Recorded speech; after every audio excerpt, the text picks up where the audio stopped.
आवाज ऊपर वाले में।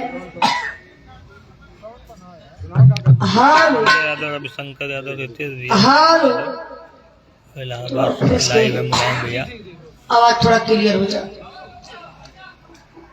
हालो बहुत अच्छा समझत हुआ।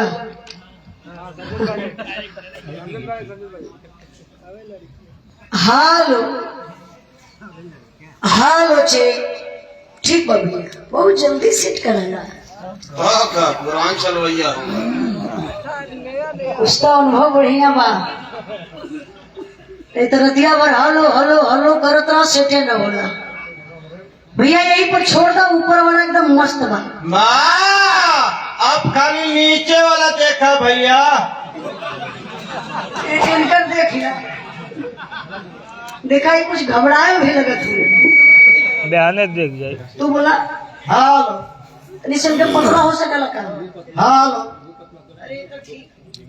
बहुत बहुत धन्यवाद हालो भैया जी अरे से पतला कर हालो राधे बस राधे बस हालो ये को पतला करता है फिर नीचे दिखाओ तना लेकिन नीचे का टेंशन नहीं के हालो ठीक हालो हालो हालो तुम्हारा तो समझे में तू बेस में हुआ कि तो स्वयं बेस में बा बीए में बेस लगत बा का तनी हल्का से बढ़ा दे। हालो हालो हालो हालो ठीक है ए भैया हमरा में हल्का से गेम खोल दे कर हालो बस यही पर छोड़ दो। बहुत बहुत धन्यवाद। एक बार ताली बजा के आप लोग मशीन वाले भाई का स्वागत करा। बहुत जल्दी सेट कैला तब तो और स्वागत करावत पड़ेगा। अब बहुत जल्दी बिगड़बो खरी भैया भाई भैया इज्जत पानी बचौले रहे कैसे स्वागत यही मन ले कही कि यही पे थमले रहे जाना था कहीं कहीं मशीन इतना परेशान कर दिले गावे के तमाम गाई लेकिन जब साफ फरेबे ना करी आप लोग समझबे ना करवा तो फिर मतलब का निकलो जो सिस्टम बज रहा है बाबा डीजे के बाबा डीजे साउंड सिस्टम बड़े भैया जी की तरफ से पुरस्कार देके सम्मान के बहुत बहुत प्राण। आप लोग खड़े रहा का कुर्सियां छोड़ के खड़ा हूँ मैं लोग इतना बढ़िया व्यवस्था कमेटी का भाई लोग कैले बाटे। पब्लिक माने भगवान होला क्या बात है। बैठिया आप लोग बैठिया भगवान लोग खड़े रहेंगे यार हजारों जगह हम आप लोग आके बैठ जाता आराम से कबले खड़ा रहा हम कहला जे खड़ा रहना ओकर पाँव भारी हो जाला तो डरवाई दे पाँव भारी ना हो जाला पैर पिराए लगेला तो पैरवा आप लोगों का भारी हो जाएगी। भारी का मतलब समझे हुआ ना फूला शुरू हो जाए आए के नमो नमो बिंदेश्वरी नमो नमो जगदम्बा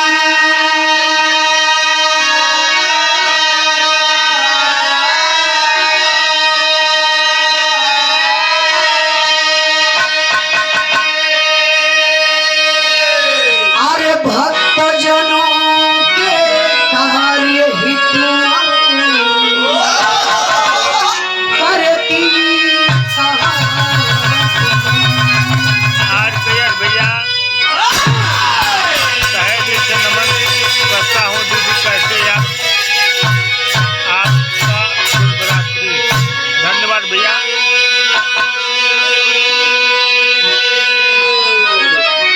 आप लोग ऑनलाइन पुरस्कार दे सकते हैं। करती कहा विलंब हे शारदे मोरी मैया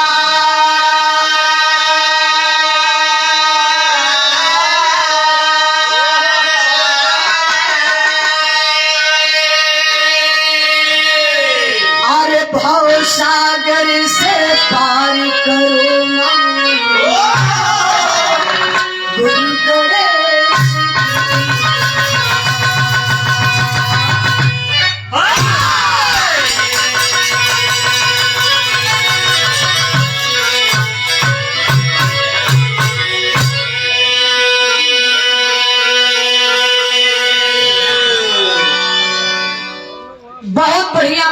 बा। आए व्यवस्था में चार चांद लगावे का काम प्रमुख जी के लिए वहाँ ई आप लोग कर ले बनी। हल्की हल्की ठंडी भैया काहे हो? तो कहीं कौन पंचायत होती है भैया भैया धीरे धीरे। ये हल्की हल्की ठंडी के कहा जरा गुलाबी ठंडी। ये ठंडी बड़े मजेदार बा। आए ठंडी में आप लोगों का दर्शन करे का मौका मिला। बहुत बहुत आप लोगों के दिल से धन्यवाद देत बानी कि आप लोग अपन घर द्वार मेहरारू छोड़ के घर द्वार मकान रजाई लुगाई बाल बच्चा छोड़ के आप लोग आए हो। ये हमार के मोहब्बत में जेकर बियाह भलो तो लुगाई छोड़ के आयल बा, जेकर बियाहवा ना भलो के छोड़ के आयल। भौजाई छोड़ के आयल हो। अच्छा जेकर भाई भौजाई ना होई उनके के घर छोड़ ले होई। प्राइवेट छोड़ के आयल हो। प्राइवेट का मतलब तुम्हें कितना बताएं। प्राइवेट जाना थे आप? अरे वो गर्लफ्रेंड बॉयफ्रेंड का बात कही ना। बहुत बहुत आप लोगों के धन्यवाद देत बानी और एक कमेटी के भाई लोगों के दिल से बहुत बहुत धन्यवाद अभिनंदन वंदन मैं स्वागत करती हूँ। बड़े भैया अभी आया नहीं है संतोष भैया। प्रमोद यादव जी पूर्व क्षेत्र पंचायत सदस्य राजू यादव, पूर्व क्षेत्र पंचायत आप सदस्य गूगल पे करिए बिना। राजू यादव जी, कार्यकारिणी मंत्री कार्यकारिणी मंत्री संजय भारतीय संजय भारतीय जी, कोषाध्यक्ष जय सिंह यादव जी, जय सिंह यादव जी, ये पहले ऑनलाइन राहुल के बाद बोला केसवानी जी, जाएगा। उदय भान कुशवाहा जी, उदय भान कुशवाहा जी। बहुत लोग हैं।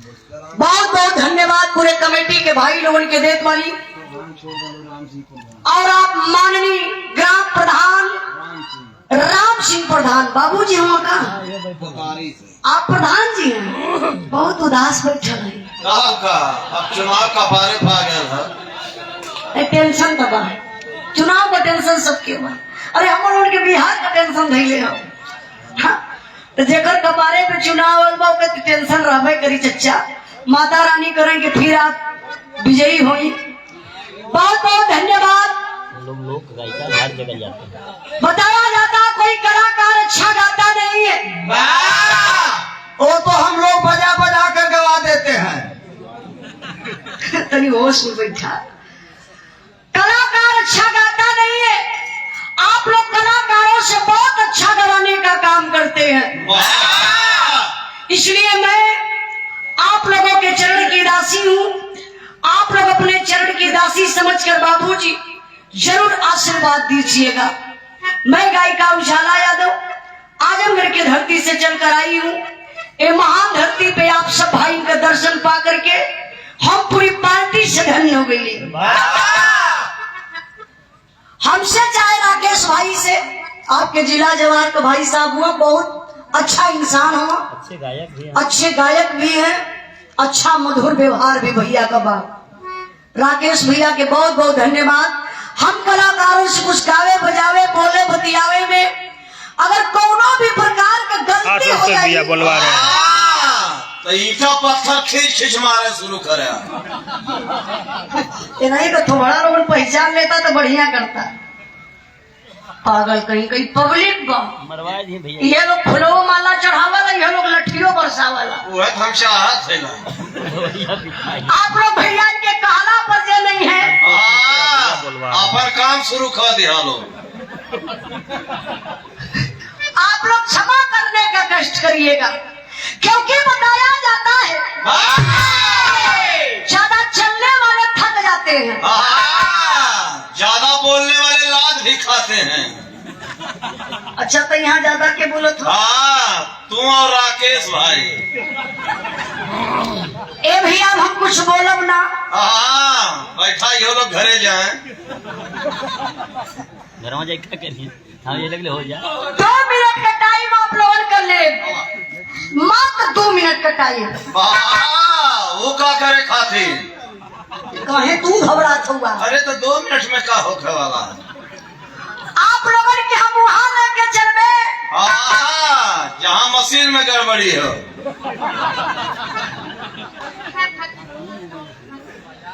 वारियन तो पेपरो हेरा गल बिहार में। आई 2 मिनट का टाइम, थोड़ा सा भक्ति भजन हो जा, मूड मिजाज बन जाओ, करे बाद आप लोगों के थे कुछ बढ़िया चीज सुना दी हो जा। रात भर बैठल हुआ जागत हुआ तो कुछ पोसाए जाए। आवा छटकी में मास्टर संतोष मिश्रा बीडीसी।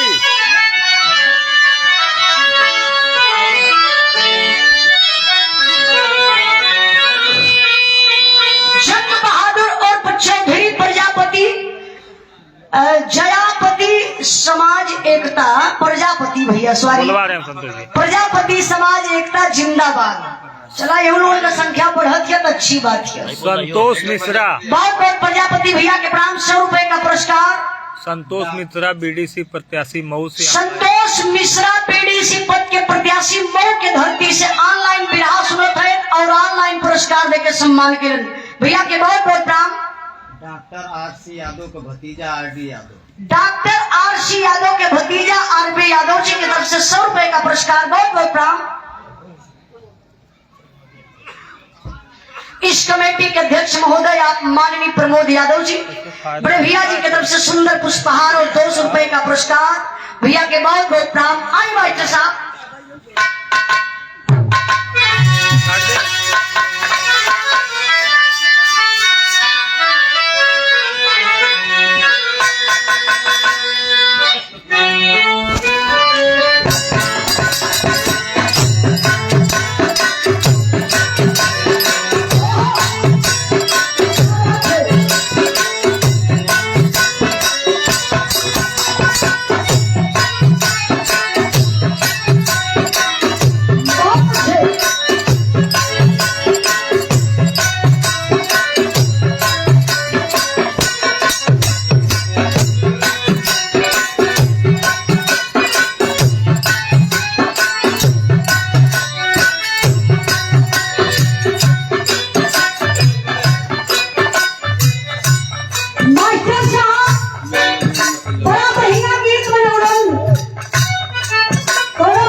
समझावत बा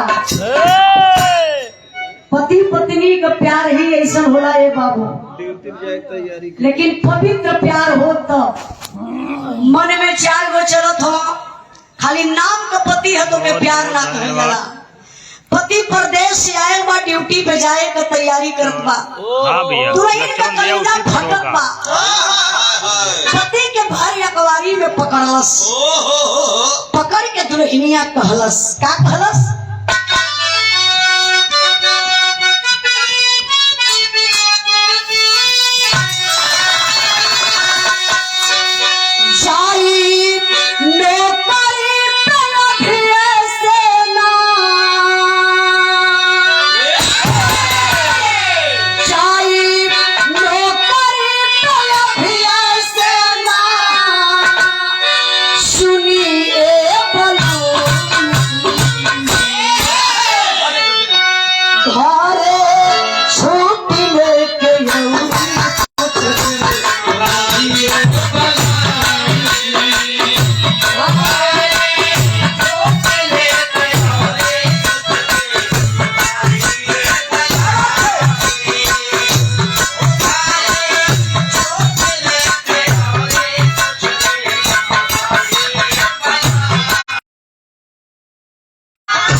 जाता कि प्यार झलकत बनो रही कर, लेकिन बिटिया माई के अपना याद करता जोन माई हमके जन्मोले बा। आप लोग ऑनलाइन पुरस्कार देकर अपना नाम बुलवा सकते हैं।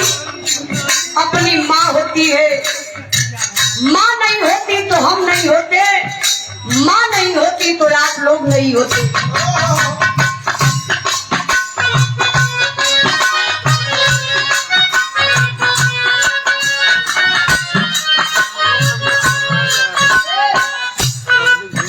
गुड्डू सौदागर व्यापारी, हमारे राकेश भैया गायक के पिताजी के आप शिष्य हैं। आपके तरफ से सुंदर पुष्पहार और 500 रुपए का पुरस्कार देकर के सम्मान किए। आपके चरणों में बहुत बहुत प्रणाम।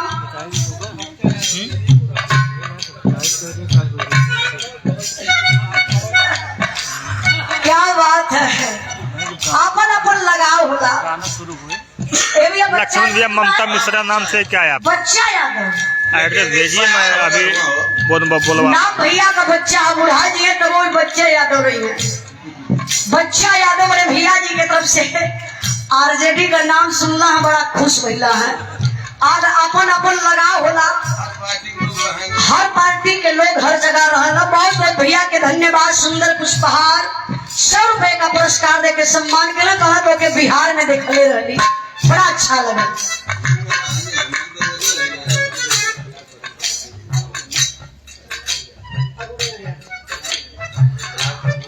अरुणेंद्र यादव और डब्बू भैया ब्लॉक प्रमुख जी का भी आगमन हुआ था, अभी हमारे बीच में है भी। कहा? अरे साहब हम तो देखते हैं लेकिन नजरिया वही का पहुंचल है। खूब पहुंचत रहा, खाली पैसा का गौरव रहा। देखिए प्रमुख जी, पागल आदमी कुछ भी बोल दे। हमने प्रमुख जी की तरफ से अभी प्रमुख जी का स्वागत सम्मान भेल। प्रमुख जी अपने मुखार बिंद से बहुत अच्छी बातें आप लोगों के बीच में आप रखे, बड़े कम समय में। बहुत बहुत धन्यवाद। प्रमुख जी की तरफ से 1000 रुपए का पुरस्कार। एक बार जोरदार ताली बजा के आप लोग स्वागत। लक्ष्मण जी आप अपना पता बताइए, बोलवा दे। आप चल गई है, तीसरी बार की तैयारी है। माता रानी विजय का ताज प्रमुख भैया के सर पे लहरावे। बहुत बहुत धन्यवाद।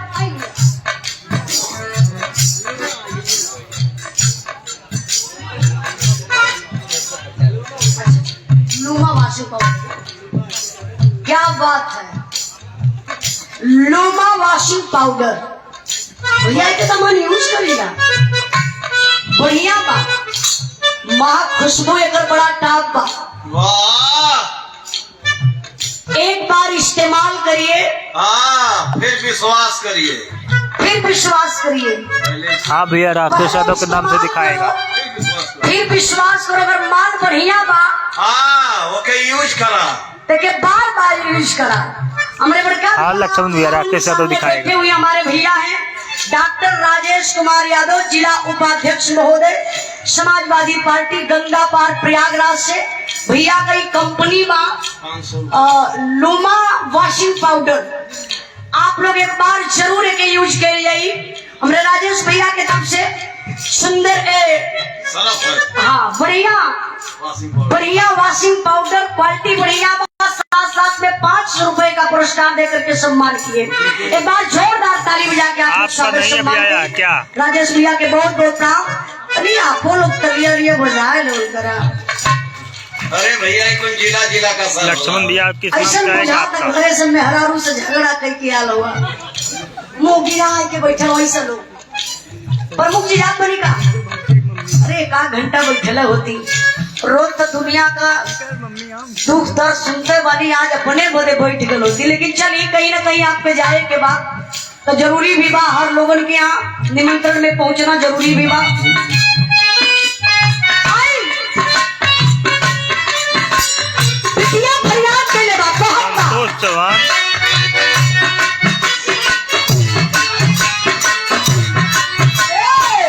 ऑनलाइन पुरस्कार करिए, उसके बाद बोला जाएगा। अपने बिटिया का ममता,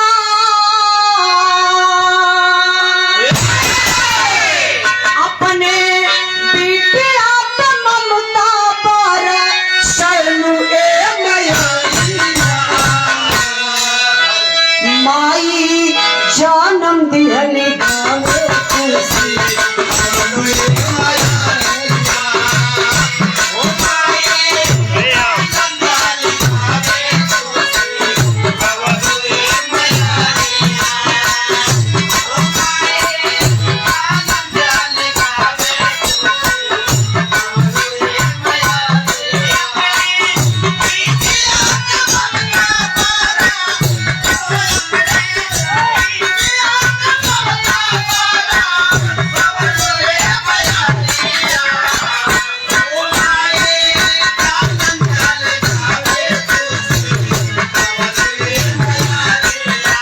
लक्ष्मण भाई देवरिया छापा से आपका पुरस्कार आया है, बुलवा रहे हैं तुरंत। 100 रुपए का पुरस्कार है भजन के भाव पर। संजय भारतीय के मम्मी जी माता जी की तरफ से 100 रुपए का पुरस्कार। माई के चरणों में बहुत बहुत प्रणाम। हमें वंदना का आखिरी लाइन में परिचय का बिटिया पर परिचय देत बता।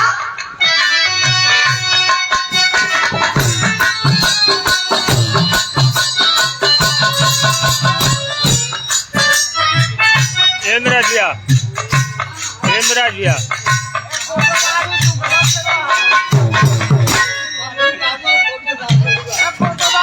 शंभू टोपिया सही लगा ना? सही है। शंभू यादव कोटेदार बुढ़ौती में रोहिन भी चचा को है रंगबा भैया वाहिनी लोहिया वाहिनी एक टोपी समाजवादी पार्टी के टोपी, साथ साथ में सुंदर पुष्पहार और 100 रुपए का पुरस्कार देकर के सम्मान किए आप कोटेदार। ए चचा कोटेदार चचा नमो का बतौनी आप शंभूनाथ कोटेदार। एक बार जोरदार ताली बजा के आप लोग स्वागत सम्मान करी पिताजी के। बहुत बहुत धन्यवाद, प्रणाम बाबूजी।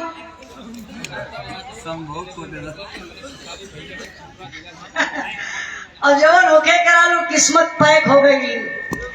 देखिए मेरे बड़का भैया बच्चा भैया की तरफ से सुंदर पुष्पहार और एक खेसारी भैया के सम्मान में गले खेसारी भैया के निकले के बाद खेसारी भैया के विजेता बनाई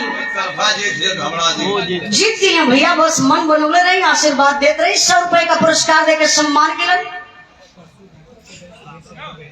आप पशु डॉक्टर, अच्छा पशु डॉक्टर के पिताजी सुरेश यादव जी बड़े भैया जी की तरफ से 100 रुपए का पुरस्कार आपके चरणों में बहुत बहुत प्रणाम। वंदना का आखिरी लाइन में कहना बा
हम चाहती मास्टर साहब एक कौनो गीत बजाया और बाद हम चाहत बनी कि आप लोगों ने एक छोटा सा प्रसंग सुना दी। जितने टाइम में लोकगीत सुनावल जाई कुछ लोग लोकगीत के बाद चल जाला, जे देखे बदे वाला उ देख के चल जाला और तनी सा टाइम लगी एक बिरहा फरियाद दे आप लोगों के पोसा जाई कि डबल टिबल बिरहा हो गई। ठीक है ना भैया, सबका इच्छा बा ना? हाँ आप लोगों से पूछो भी जरूरी बात है से कि आप लोग आज का भगवान हमान का बड़ा अपनी बजा के मिजाज मास्टर साहब।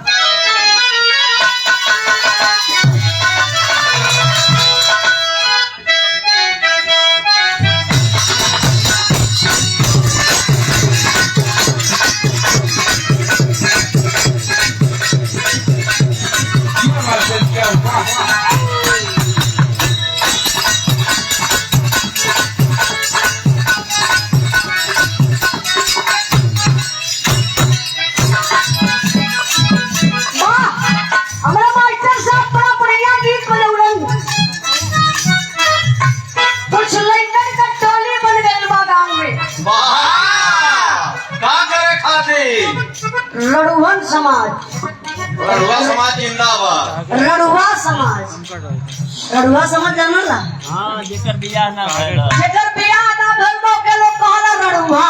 हाँ जैसे कबो कबो मेरे मास्टर साहब का अवसर हुआ, हाँ इनके सब भड़ुआ कहा।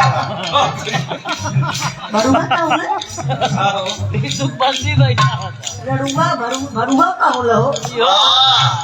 ये कंपनी है भैया, भरुआ कंपनी। भड़ुआ कंपनी। अच्छा भाई अगर हमके पता ना रही, क्षमा करिए। जेकर बियाह ना भइल बा उ ठंडी में बड़ा परेशान बा। ओ ललचात पर देख के दूसरे के मेहरारू अरे सरवा बियाह करल मलाई काटत बा। अच्छा तो बियाह ऊ कइले तो मलैया के काटी, मलैया के साथी। मलाई काटी सुख सुविधा मेहरारू देती है। वह मलाई यही के कजरे भैया कहा तो हम तो मलाई न कटत हो, मतलब मेहरारू हो तो कपड़ो धो दई, भोजनो बना दई, सुतल अब तो चाहिए पहुंचाए दई। अन्ना मेहरारू बताओ दूसरे के मेहरारू दूसरे के करी। देख देख के तरसा हुआ तब देखल जाई नरुहा समाज इकट्ठा भइलन, इकट्ठा होई के नारा लगावत हो। का कहत हो मास्टर साहब?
तमाशा देखा, ये ठंडी में बुढ़को लोग जवान हो जाने।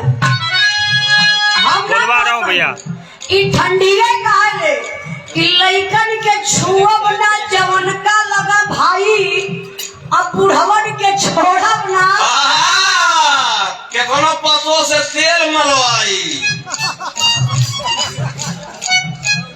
ए बुढ़वन के छोड़ब ना तो जिया पर किस नाम से आया हुआ है? देखा गीत बतावत का संकेत करता बुढ़ावा तेरे मन वाली है पर पहिलन के गरमाई।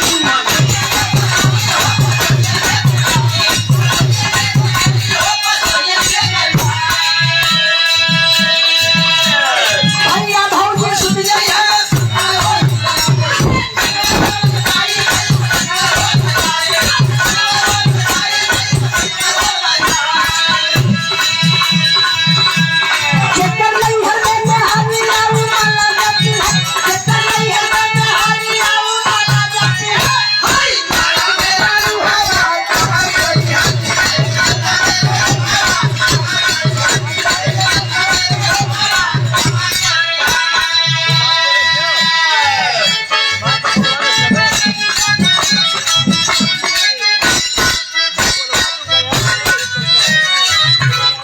लक्ष्मण यादव देवरिया जमुना ऑनलाइन इसी पे आ रहा है। छापर भैया छापर जमुना छापर से ऑनलाइन पुरस्कार और ऑनलाइन बिरहा भी भैया देखो तुम 1 से 1 रुपए का पुरस्कार और बिरहा बदनाम चैनल को आप लोग सब्सक्राइब कर लीजिएगा।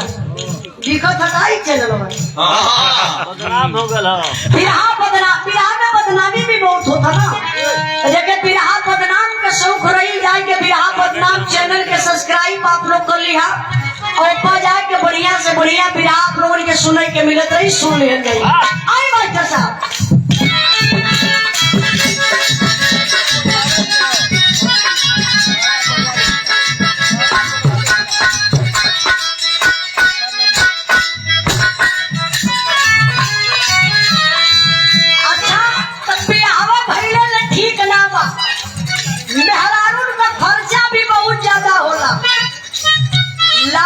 लिपस्टिक अगर खरीदे लगा तो मर्द बिकाए जाएंगे। अब जे भैया प्रधान जी कहले था जे मनरेगा में काम करत था 400 रुपया दिन भर का पावत था, अब मेहरारू को लिपस्टिक मिलत है 1000 में, वो कहाँ से दे पाई? कहा लगा यहीं से मेहरारू घर की लक्ष्मी होती है। को एक चुड़ैल भी हो तो भैया आपका किस नाम से आएगा? जैसे ये रहू वाली चुड़ैल नहीं है बा, ये भाव पर सम्मान किया हमारे बड़े भैया राम जी स्वीट हाउस सहसों के धरती से। लगा था इनका दुकान ठीक ठाक है, इंदिरा जी पैसा साल हो लगा अनुभव एक में लगा। राम जी स्वीट हाउस सहसों से 1000 रुपए का पुरस्कार देकर के सम्मान किए। एक बार जोरदार ताली बजा के आप लोग स्वागत सम्मान करिए भैया, बहुत बहुत धन्यवाद। और इस सम्मान किए हमारे बड़े भैया आप भुल्लर दादा बिरहा सम्राट कोतारी के धरती से, आप भुल्लर दादा बिरहा सम्राट के पत्नी राकेश कुमार यादव, हमारा कोई पत्नी भैया अच्छा बनाती आपकी बात होता है अलग से बोला है दूसर के हुआ। अच्छा ये ना कमलेश्वर वाले भुल्लर दादा के आप बनाती हैं, इसी ग्राम सभा के रहवासी थे स्वर्गीय भुल्लर दादाजी। मैं नमन करती हूँ, प्रणाम करती हूँ। बिरहा में आपका एक अलग छाप है, एक अलग पहचान है। महान आत्मा को सुशील यादव ठेकेदार जी की तरफ से 100 रुपए का पुरस्कार, बहुत बहुत धन्यवाद प्रणाम। कमलेश यादव समोसा वाले से 101 रुपए। कमलेश यादव समोसा वाले भैया की तरफ से 101 रुपए का पुरस्कार, भैया के बहुत बहुत प्रणाम। आई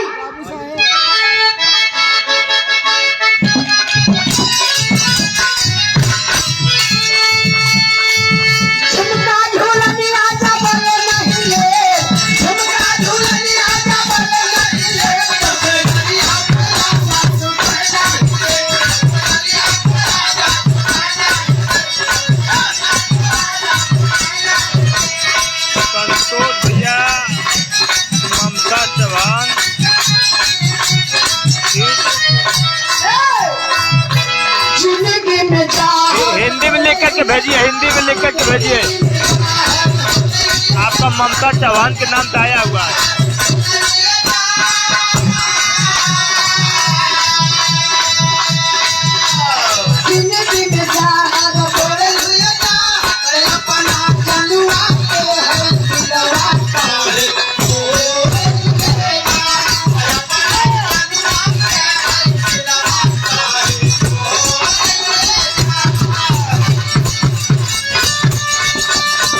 भैया बोल दिए, दे दिया जाएगा इंद्राज भाई को, आप घबराइए मत।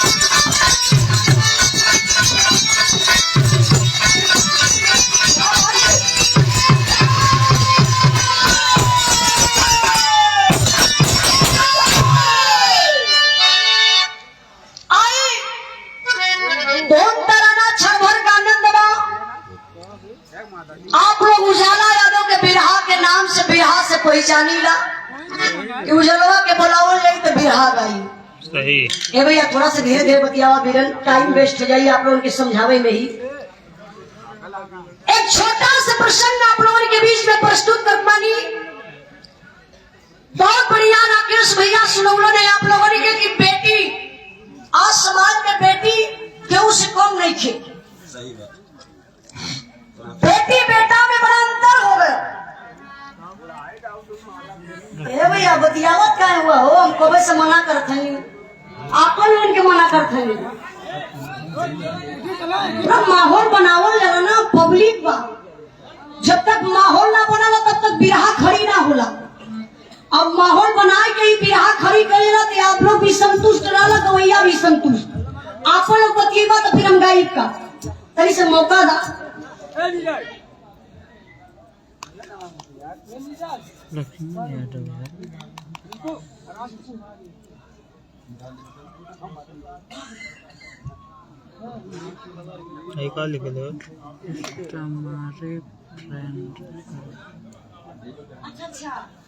प्रभुनाथ निराला चाचा का चैनल है। क्या बात है चाचा, बुढ़ैया इतना जोरा पकड़ ले होगा। आप सभी से निवेदन है चैनल को आप सभी से निवेदन मैं करती हूँ कि आप लोग प्रभुनाथ चैनल के सब्सक्राइब जरूर कर लिया। हमारे चचा जी की तरफ से सुंदर पुष्पहार और 100 रुपए का पुरस्कार देके सम्मान किया। चाचा के प्रणाम, आप लोगों के दिल से बहुत बहुत धन्यवाद। आई एक छोटा सा प्रसंग बा, देशभक्ति बिरहा, वीर रस का भी आनंद आप लोगों ने किया जाए। और एक बेटी एक बेटा में अंतर भी यही बिरहा में बता देंगे कि एक बेटी का फर्ज का होला, एक बेटा का फर्ज का होला। आज समाज में बिटिया के लोग बड़ा तुच्छ नजर से देखा, चाहे वो पढ़ाई का बात हो, चाहे दवाई का बात हो, चाहे बाल बच्चा पैदा करने का बात हो, जहां तक बेटी का बात। कहाँ भैया, कहाँ बिछाओ में सब उठाता हुआ हाई वाली बात है का इतना जल्दी? ये वाली बात ना वो वाली बात है। बस एक बनावा। राम मूरत यादव पान भंडार गुलालपुरा की धरती से 100 रुपए का पुरस्कार देके सम्मान के लिए भैया के बहुत बहुत नाम आशीर्वाद के जा रही है। बुलवा रहे हैं। आई ज्यादा टाइम ना लेकर के बहुत बहुत धन्यवाद फिर से हम कमेटी के भाई लोगों के देत मानी, जो विश्व विजेता टीम के लिए, जो महिलाओं की टीम, एक इतिहास बनाने का काम महिलाएं ने किया। हमारी बेटियों ने, हमारी बहन बेटियों ने, जिन्हें हम लोग घर में रखते हैं कि नहीं आप बेटी आप घर में रहिए, बेटी बेटा से कम नहीं है। कजरा की मर्दे से कम नहीं नारी का दर्जा, आज मेहरारू के सलूट मारे मर्दा। कैसे आज कौनो भी विभाग आप लोग देख लिए, बेटी कौनो भी विभाग में कम नहीं खे बनी। चाहे वो बॉर्डर का सवाल हो, चाहे जहाज का सवाल हो, चाहे चांद पे जाए का सवाल हो, चाहे बिरहा जगत का सवाल हो, हर जगह बेटी अपन कदम आगे बढ़ावे का काम करत है। ए लिए आप लोगों के हम बिरहा सुनावे जतमानी। संतोष चौहान गाजीपुर से आपके तरफ से 100 रुपए का पुरस्कार ऑनलाइन पुरस्कार देकर सम्मान करें भैया के बहुत बहुत प्राण। कभी आई एक एक लाइन पर आप लोग ध्यान दी है। अब मास्टर साहब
लेकिन बिटिया से बेटवा कभी दर्जा कम नहीं थे।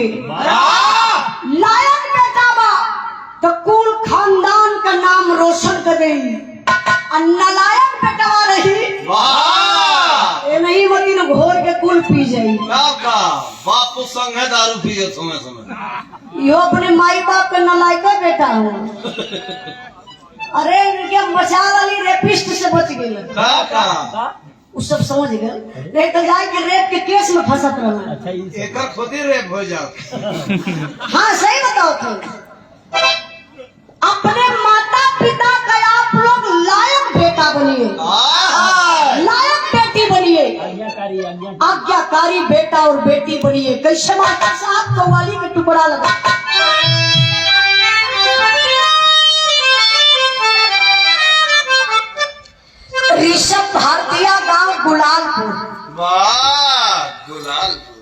200 रुपए का पुरस्कार। आप लोगों का आशीर्वाद लेकर पढ़ लिख के समाज में बाबू नाम रोशन करें।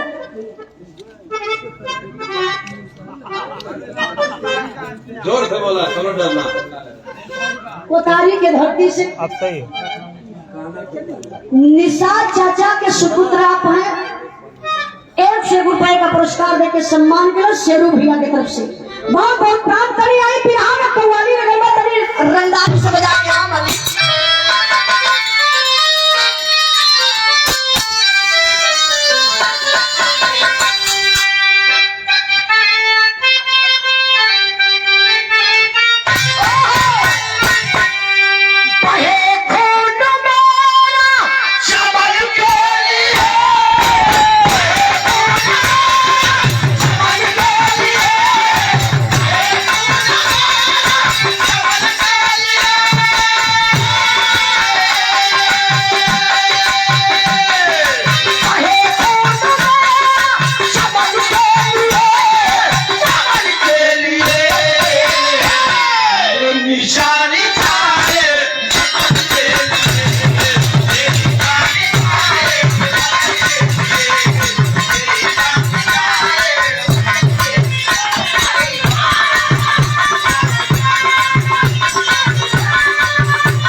सुलहिया से लाला यादव 100 रुपया। खुश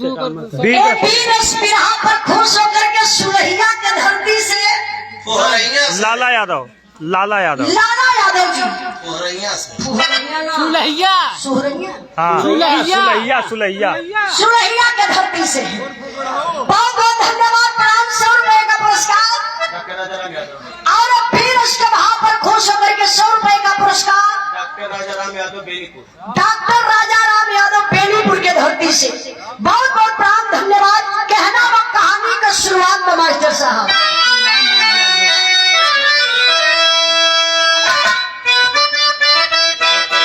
आप लोग लाइव पुरस्कार देखते रहे 1 मिनट के भाव पर।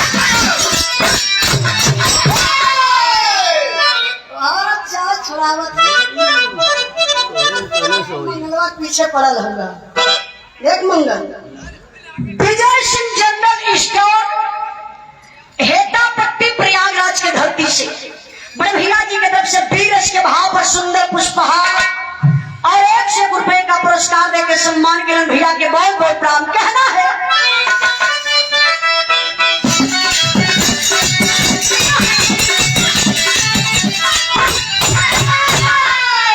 हमारे फौजी दुश्मनों को रोक देते हैं, हमारे फौजी दुश्मनों को रोक देते हैं,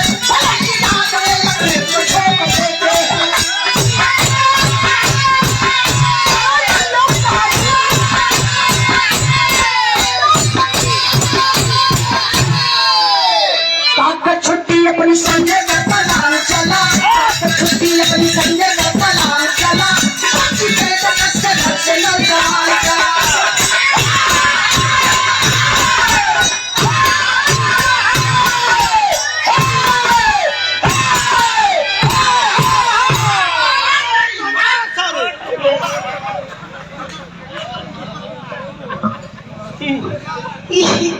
कहा जात हूँ इलावा पर जात हूँ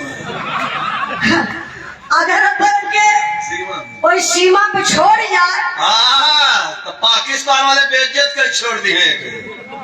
ताऊ तो ऐसे मनावत हो बुझा था कि अरे गोदाम में माला ना झूठा हर दौड़त है माल साफ हो आई तेरी कहानी पर आप लोग ध्यान दें। बिहार में चचा का है पिछवा में निवृत्त हुआ।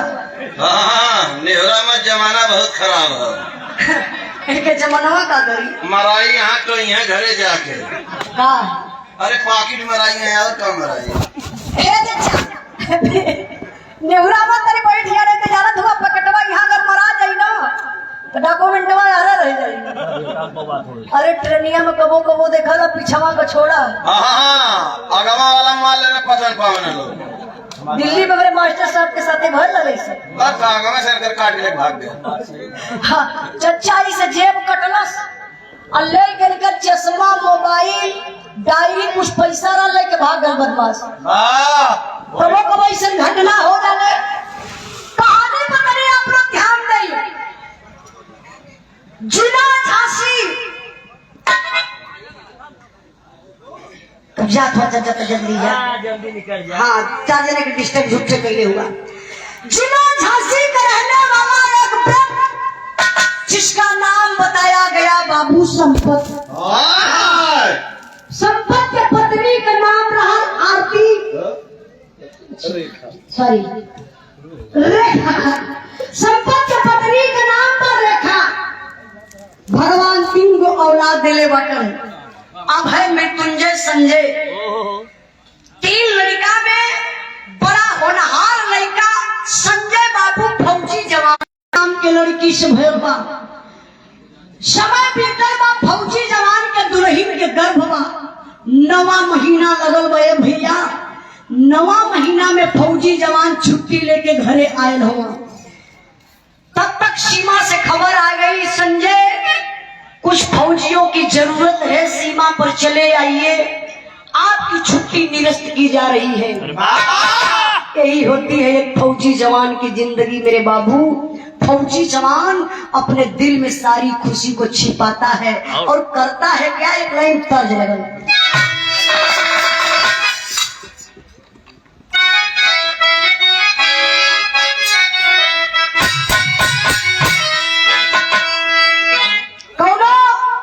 भौजाई रहा नहीं हमारे मास्टर नियर लाइक करने दिया जाए कि बंद कर दिया जाए। हसीन हसीन राजकमल यादव जी छिलहिया की धरती से छिलहिया धरती छिलहिया छिलहिया ना भैया आप लोग एडजस्ट कर लिया भैया बुरा मत बनिया। हंसी के मारे अरे हंसी के मल्लिकान की कुछ पता है आज जानकारी है आज जानकारी जवन परचवा भैया ध्यान दिया। जय सिंह यादव पूर्व जिला पंचायत सदस्य अब वर्तमान जिला पंचायत सदस्य। हाँ वर्तमान हाँ प्रत्याशी है आप जिला पंचायत पद के प्रत्याशी हमारे बड़का भैया जय सिंह यादव जी। प्रमुख जी के सम्मान में स्वागत के लिए सुंदर पुष्पहार और 500 रुपए का पुरस्कार देकर के तीसरी बार प्रमुख जी को प्रमुख बनाना। एक बार जोरदार ताली बजा के आप लोग स्वागत सम्मान करें।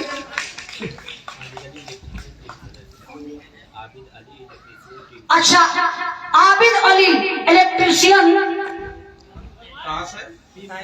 टीम सदस्य बड़े भैया जी की तरफ से 500 रुपए का पुरस्कार भैया के चरणों में बहुत बहुत प्रणाम। अब प्रभारी रमेश कुमार यादव अमित पशुधन प्रसार अधिकारी प्रयागराज से बड़े भैया जी की तरफ से 100 रुपए का पुरस्कार। अब फूलचंद डेयरी वाले भैया की तरफ से 100 रुपए का पुरस्कार भैया के बहुत बहुत प्राप्त बनी। आई कहानी पर ध्यान दें। कौना भौजाई रहल ओकर देवर रहल क्रिकेट के खिलाड़ी। अब मरने में फिट में छक्का चौका राकेश भैया सिंघा तो कभो लेबे न करे। अब बैठा रहले आयल घरवा देखा था भौजैया पूरा खोल के सुतल है। क्या खेल के सुतल है? अरे दरवाजा और का तब देवरवा आई के भौजैया के बगलिया खोद दिहलस। अगर ऐसे खोदलस तो भौजैया उठ के बैठ गई, लगल देवरवा के डांटे तो देवरवा संतोष जी बुलवा रहा हूँ, इसी बात पर बुलवा रहा हूँ। ए भौजी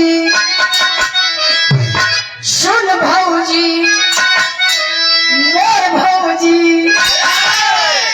ए भौजी का करबो तीन गो तकिया, ए भौजी का करबो तीन गो तकिया, ए भौजी का करबो तीन गो तकिया। अरे लगवा दे वरवा बतवा तनी बतिया, लगवा दे वरवा बतवा तनी बतिया, ए भौजी का करबो तीन गो तकिया, ए भौजी का करबो तीन गो तकिया, ए भौजी का करबो तीन गो तकिया। बाप ध्यान दई, फौजी जवान करत का हम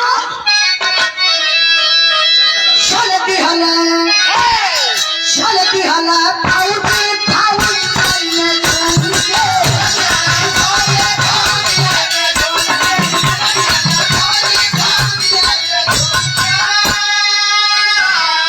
अरे कल्ला का माट दहिया करा के चून के, कल्ला का माट दहिया करा के चून के, चलती हला फौजी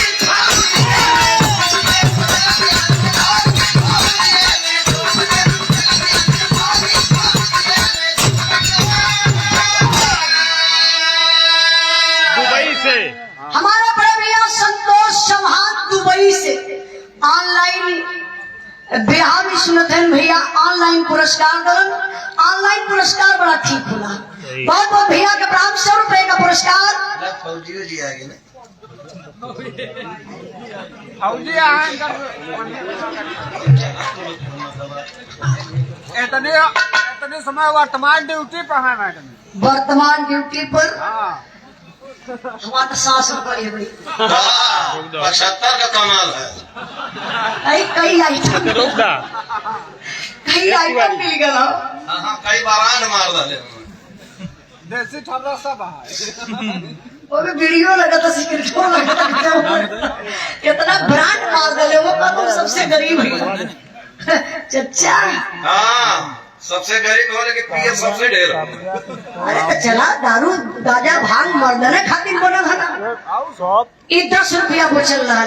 गरीब आदमी तरफ से रुपया खर्चा बोलो 90 खर्चा 90 रुपया खर्चा करना, 10 रुपया ही हम देना। बहुत बहुत धन्यवाद, प्रणाम। आप गरीब ना हुआ अमीर हुआ। रुपया पैसा से आदमी गरीब अमीर ना होला, दिल अमीर होके के चाहिए। अमीर रहला है ना तबे 10 रुपया डाला है। भिखारी तो उजाला या तो है 10 रुपया नहीं लेती। 10 रुपया आई तेरे बिरहा पर ध्यान दई। फौजी जवान है बाबू, पहुंचो हुआ सीमा पे, जहाँ हिंदुस्तान पाकिस्तान का बॉर्डर बा। जवान ड्यूटी पर तैनात तो भयल का एक तर्ज लगल हो। राकेश ठेकेदार बीडीसी पद के प्रत्याशी बड़े भैया जी की तरफ से मेहुआ के धरती से 100 रुपए का पुरस्कार भैया के बहुत बहुत प्रणाम। Kavya sport shop shop Sahson के धरती से ऑनलाइन पुरस्कार भैया की तरफ से 100 रुपए का पुरस्कार भैया के बहुत बहुत प्रणाम। आशीर्वाद बनल रहे। अब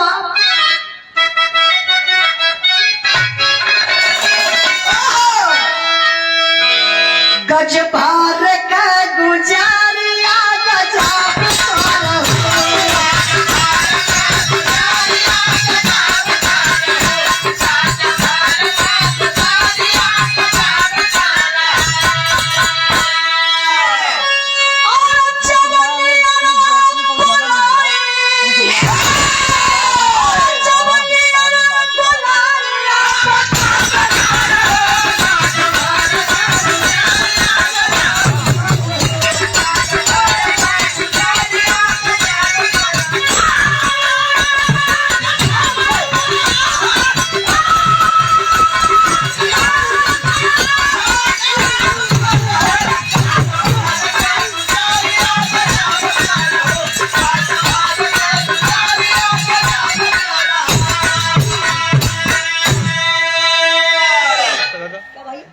के भैया नमो बतावा। ताने बादशाह जी की तरफ से जिस बेटी को माँ ने जन्म दिया उस माँ के लिए।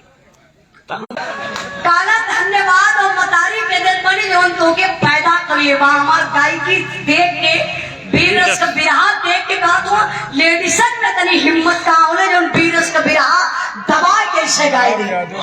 एक बार जोरदार ताली बजा के आप लोग स्वागत सम्मान करिए बाबूजी के 1000 रुपए का पुरस्कार देकर के सम्मान किए। बाबूजी के चरणों में बहुत बहुत काम आशीर्वाद का चाह रही। गुलाब यादव खजुरिया तर से। गुलाब यादव खजुरिया तर से 500 रुपए का पुरस्कार बीरस के भाव पर आपके चरणों में बहुत बहुत काम। एक बार जोरदार ताली बजा के आप साथियों लोग को स्वागत ऑनलाइन सम्मान करना है, करिए। कर दीजिए, मोबाइल पर देने वाली है। बिरहा में भाव का मास्टर साहब तनी आवा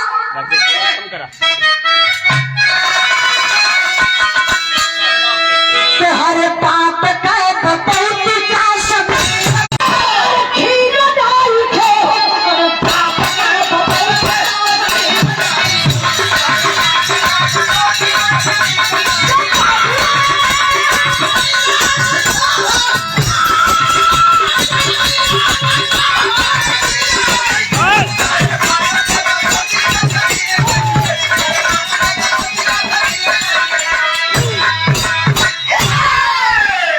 अरे सिंधु नदिया के रास्ते से आई कई चोर हो के खिली हल संजय फाटक हिया का चोर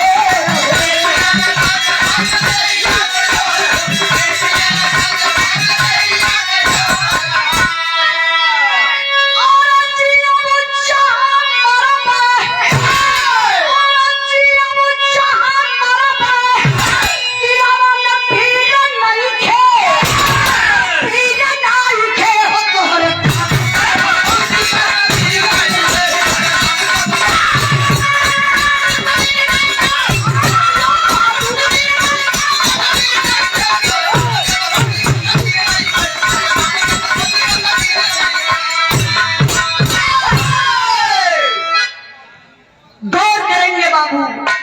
अच्छा एक बात बताइए जो हम गावत है फरियाद था कि ना शब्दवा क्लियर हो जाता ना। हाँ पूछना पीछे ले जा था ना। ये कौन पूछे का तरीका रे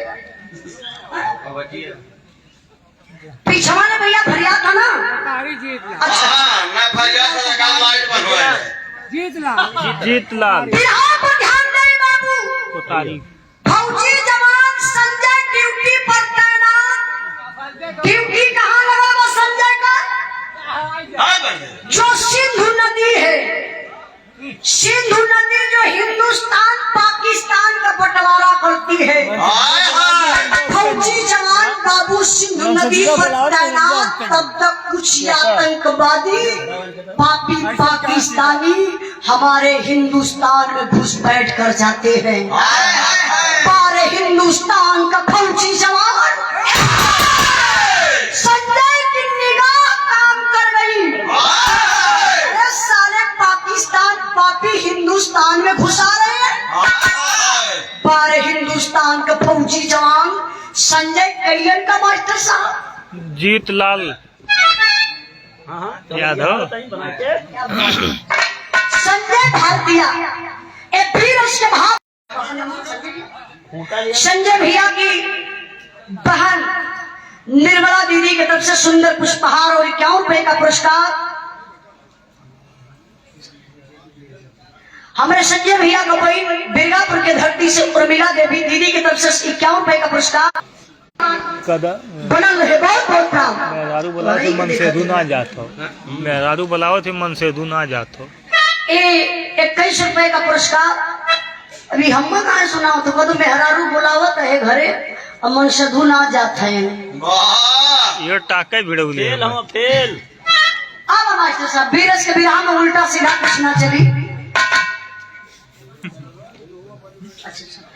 भुवर सिंह पटेल गुलालपुर के धरती से 100 रुपए का पुरस्कार देकर सम्मान किया। आपके चरणों में बहुत बहुत प्रार्थना। बिरहा पर ध्यान दई। संजय का निगाह काम कैले बा 7 आतंकवादी हमारे हिंदुस्तान में घुसल चाहत हो तो संजय कैलन का मास्टर साहब। भैया आप लोग से क्षमा चाहता हूँ, मोबाइल बंद होने वाली है।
और राम आश्रय भारतीय अपने भैया जी की तरफ से 100 रुपए का पुरस्कार आपके चरणों में बहुत बहुत प्रणाम। अपने मौसी माला डाला वहाँ का आगे।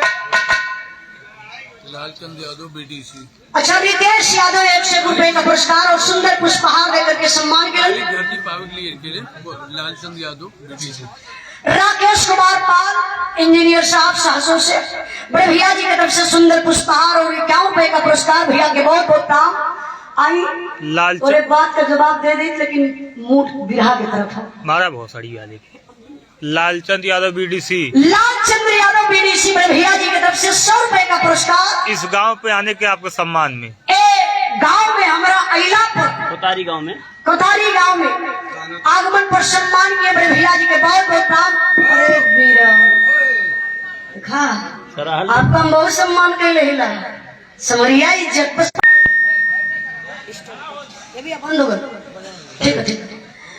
फौजी जवान सीमा पर तैनात साधु नदी के रास्ते हिंदुस्तान में प्रवेश करना चाहते थे। पार हिंदुस्तान का फौजी जवान निशाना साध कर बाबू संजय गोली चलाना शुरू करता है।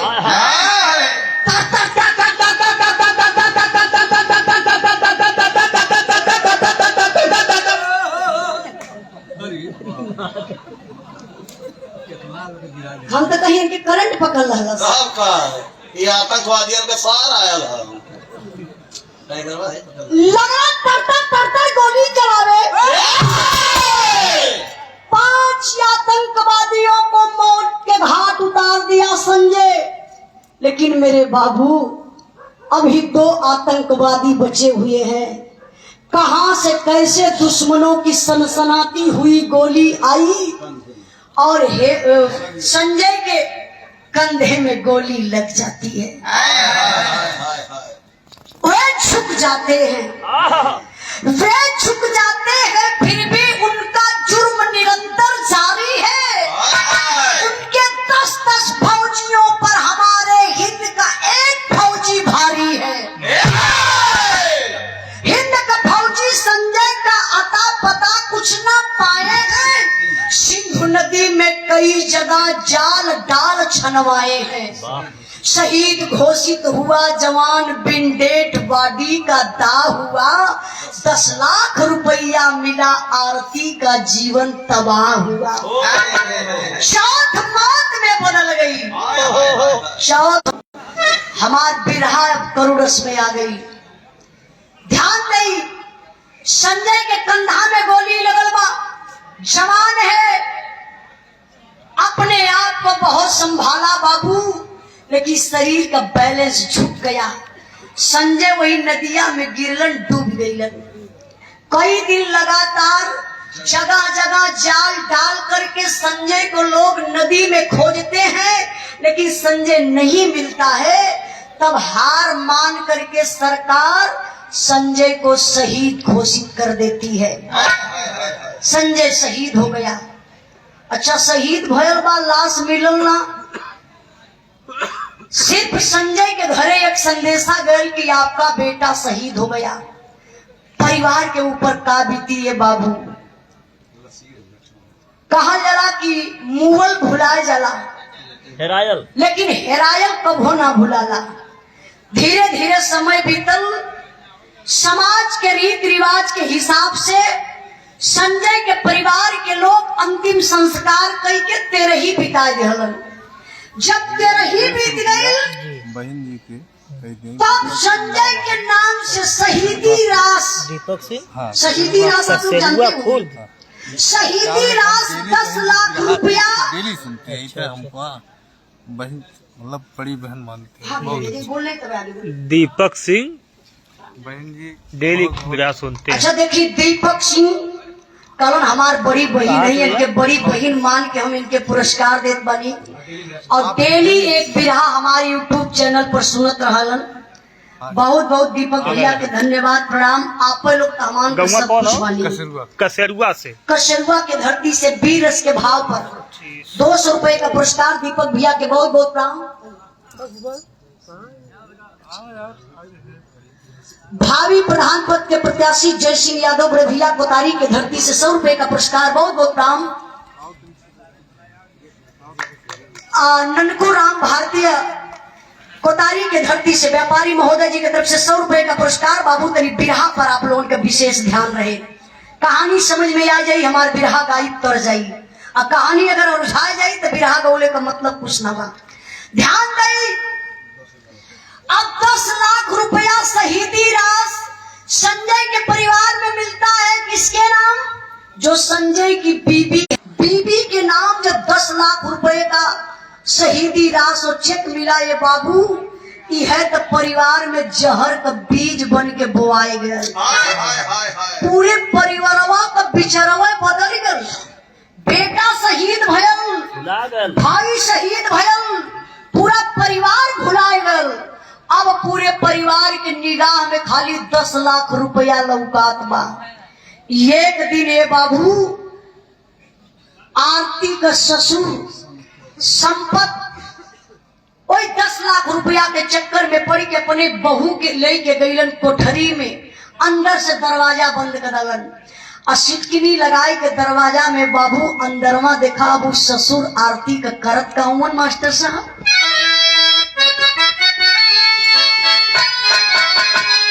लाइव चलने दिया जाए कि बंद कर दिया जाए? जमावली अमृत डालनी जो रनवा राधा हो काधा मान मोहे। तर्जमा, लेकिन बिरहा में आप लोग ध्यान दिए हैं भाव बका देहलस रुपया देहलस फौजिया जे मौतिया कह के मातिया। एक स्केल पढ़ जीवा तो आसान है।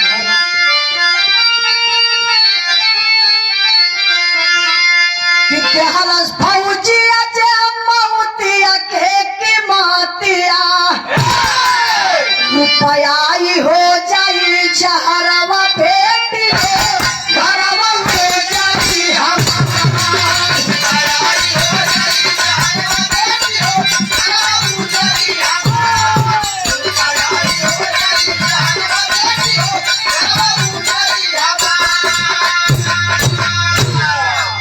और रुपया जमा तू का हमारा ही नाम से खर्चा कराब खाली तोहरा ही नाम से।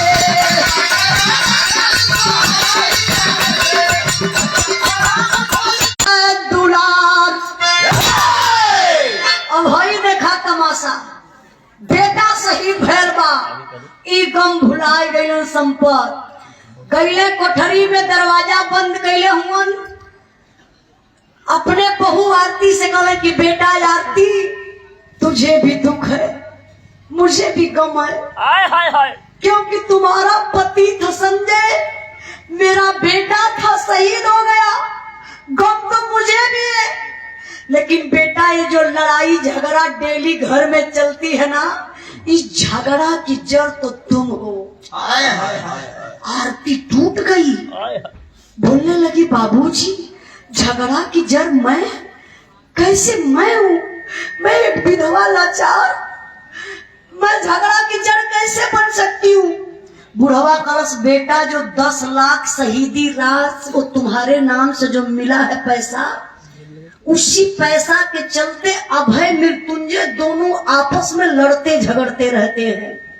अरे बाप रे पप्पा, ये बतिया ना तीर नियन गीत आरती के लगन हथवा जोड़ के अपने ससुर के पैरवा पर गिरत यही।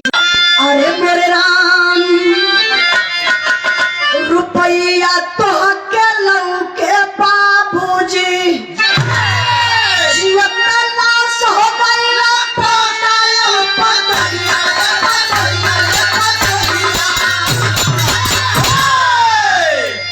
रुपया तो के लऊ के बाबूजी जियत लाश हो गई ना बेटा और पतोहिया। गौर करे बाबू, एक विधवा है, हाय हाय, जवनिये में सिंदूर उजड़ गया, हाथ जोड़ के कहा, मेरा बालक नहीं होता तो शायद मैं धरती पर जिंदा नहीं रहती। एक विधवा का मतलब बाबूजी आप समझते हैं क्या होता है? आपको 10 लाख रुपया दिखाई दे रहा है, पैसा मैं क्या करूंगी लेकर के? उस पैसे से मेरे पति क्या वापस आ सकते हैं? आप उस पैसा को ले लेंगे, आपका बेटा वापस आ जाएंगे? नहीं बाबूजी, ऐसा कभी नहीं हो सकता। जहां पैसा को रहने दीजिए, मुझे पैसा नहीं दिखाई दे रहा है। तब बोले तो भैया संपतवा याद बबूला भयल करो सही कर देखा पानी लेके आवा तो जब बुढ़िया लेके पनिया आई तो देखलस कि बुढ़वा पसीना फेंकत हो। बुढ़िया पसीनावा पोछत सीनावा टोवत है। कहत है बुढ़ऊ ठीक ठाक होगा ना तोहर तबियत तो ना गड़बड़ बा? बुढ़वा कह नहीं रे, तबियत तो हमार ठीक बा, करे हमार दिमाग की हैंग करिए बा। बुढ़िया करस के हो बुढ़ऊ बनी और किसी और की बेटी आपके घर बहू बनी है, सम्मान करिए। आप बहू का सम्मान करेंगे तो समझ जाइए आपकी बेटी का भी सम्मान ससुराल में हुई। जब अपने बहू का सम्मान आप नहीं कर सकते तो आपके बेटी का भी हक नहीं बनता सम्मान लेने का ससुराल में। अब बुढ़िया करस बुढ़वा से बुढ़ऊ हम बुझत बानी उड़ान का बा साढ़ हो गई साढ़ जानत हुआ उ 10 लाख रुपया पाई गई लियो। अब वो लगत बा हमान के पहचानत ना बा, खाली रुपया चिन्हत बा। ऐसे कहते बुढ़िया बनावटी लगल चिल्लाई के रोवा पता न पाई। प्लान बना दहलस बुढ़वा हो बाबू, आज के दिन से घर में अर्तिया का खाना पानी बंद। एक फौजी जवान की बीबी है, थक उठा लेती है लेकिन अपने पैर को चौखट से बाहर नहीं करती है। लेकिन दुनिया के मालिक का देखा, कबो मालिक भी ना जेकर परीक्षा लेना ना सब बड़ी कड़ी परीक्षा ले विधवा बा लाचार बा, घर में शासक होत बा, वही में बच्चा गीता आरती का बच्चा बाबू बीमार पड़ गई। अब आरती लाचार हो गई, डेंगू बुखार पकड़ ललस। परिवार में कोई सुनत ना बा कि जाए के दवाई करा दे बच्चा के। लेकिन वाह